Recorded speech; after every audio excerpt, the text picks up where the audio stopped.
En kyk wat gebeur. Die oomblik toe Petrus hulle die net aan die ander kant uitgooi, gaan lees daai gedeelte Lukas 5. Toe sê dit vir my dat die vangs was so groot gewees, dat as hulle die net trek, dit vir hom gesmaak het die skippie, die bootjie die skuit wil sink. Mense, dis baie vis. Wat doen hy? Hy roep die ander skuite om hom te kom help. Kan jy sien, die vangs was nie net vir hom nie. Maar kyk, dis nie waar dit stop nie. Dit sê ook dat die skuit, hulle skuite het so vol geword, dat dit baie swaar was, dat dit ook wou sink. Jou voorsiening,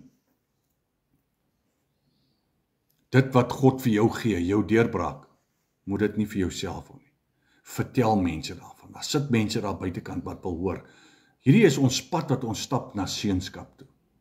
As mense daar buitekant wat wil hoor, God het vir jou ingegryp. Is partykeer net 'n klein aanpassingkie wat gemaak moet word.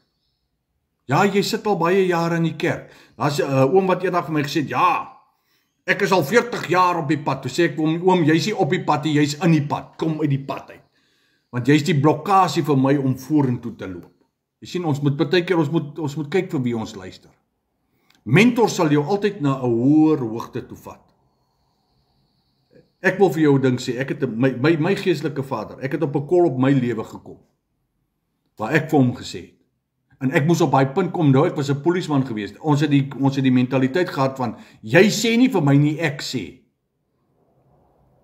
En ek moes op 'n plek kom in my lewe, toe die gees van God met my praat, toe gaan maak ek hom sit, toe sê ek vir hom, van vandag af gee ek jou die reg, om in my lewe in te spraak, positief, negatief, enige tyd van die dag, enige tyd van die nag.